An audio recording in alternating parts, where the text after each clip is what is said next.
Hello everyone, welcome back to my channel, and in this lecture we are going to talk about C4 cycle. This cycle takes place in specialized plants which are known as C4 plants. Now the C4 cycle is also known by the name of Hatch-Slack pathway.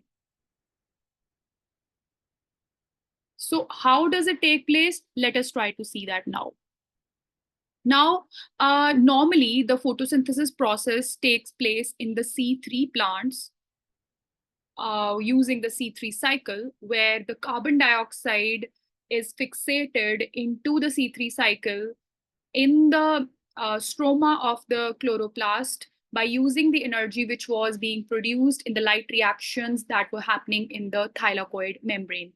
However, the C4 cycle, which is also known as the Hatch-Slack pathway, this has evolved adaptations. It is an evolved form of the C3 plants where they have adapted themselves in such a way that they minimize the wasteful process known as the photorespiration. What is photorespiration? So you all know that in the C3 cycle, there is this very important enzyme, which is known as rubisco, which exhibits two different activities. That is a carboxylase activity and an oxygenase activity.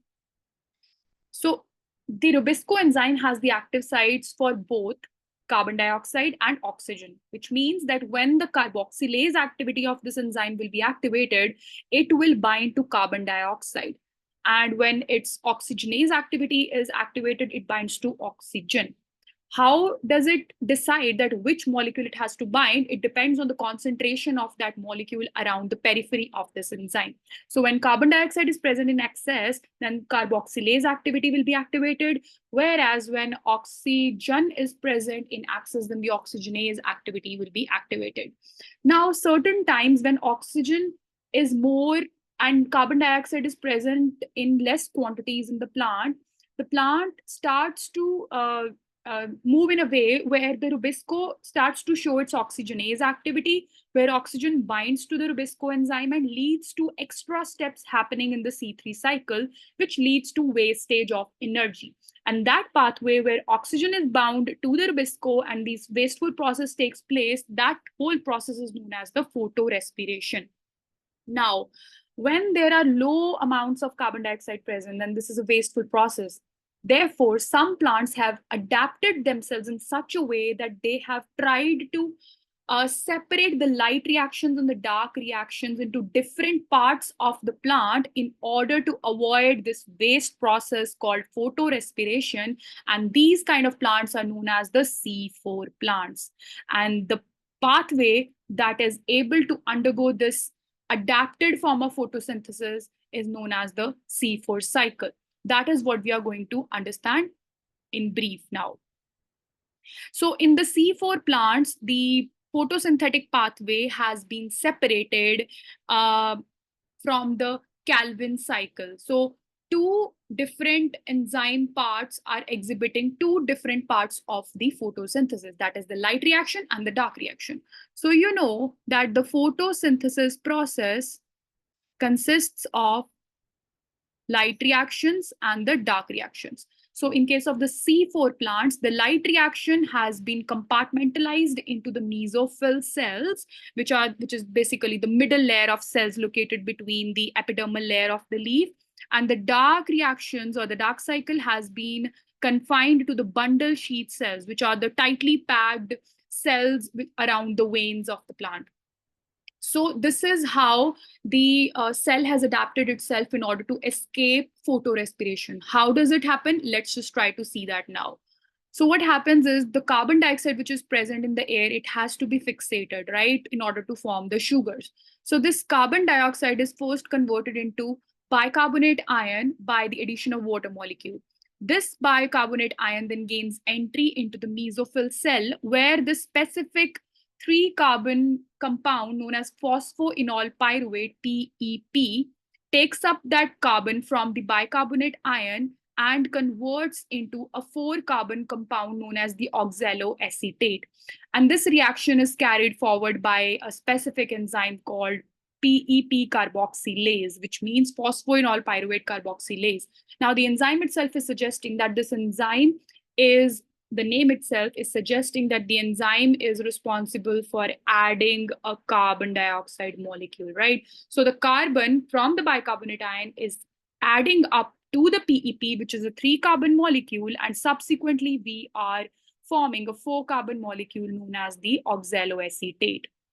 Now, because this is the first compound formed in this specific C4 cycle, that is why this pathway is known as C4 cycle, which means that the first stable compound of this pathway is a 4-carbon molecule, oxaloacetate.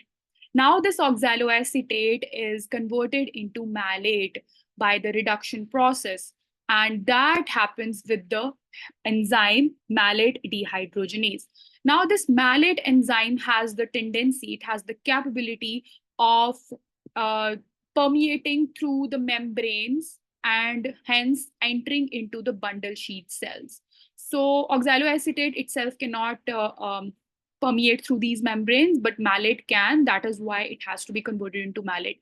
So this malate then gains entry into the bundle sheath cells, which is a 4-carbon molecule again. So you can say that this malate is acting as a carrier of the carbon molecule, which now has to be released in the bundle sheath cells so that the further process of C3 cycle can take place for the fixation of carbon dioxide, leading to the formation of sugar molecules. So when this malate enters into the bundle sheath cell, malic enzyme acts on it. Also, energy is basically produced here, and pyruvate is formed. So malate is broken down into carbon dioxide and a 3-carbon pyruvate molecule. Now, this carbon dioxide that we have released into the bundle sheath cell through malate enters into the C3 cycle, which is the same that happens in all the plants, in C3 plants as well. So the C3 cycle takes place further for the formation of sugar molecules. And this pyruvate, the 3-carbon molecule, it again enters back into the mesophyll cell and converts into phosphoenol pyruvate to further continue the process. So you can see, if we compare it with the C3 cycle, the differences are that here compartmentalization of the light and dark reactions has been done. In C3 cycles, the dark and the light reactions both are happening in the same cell, that is the mesophyll cell.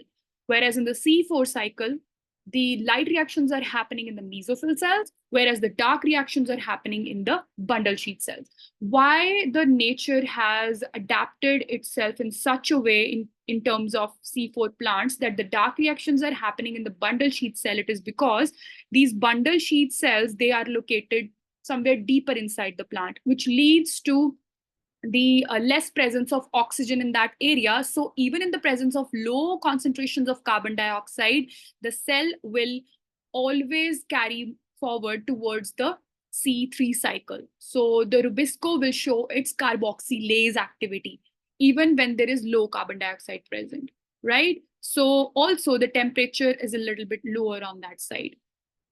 So this is the difference between the two. And using this process, the plants have adapted themselves to escape photorespiration. So that was it about the C4 cycle. Thank you so much.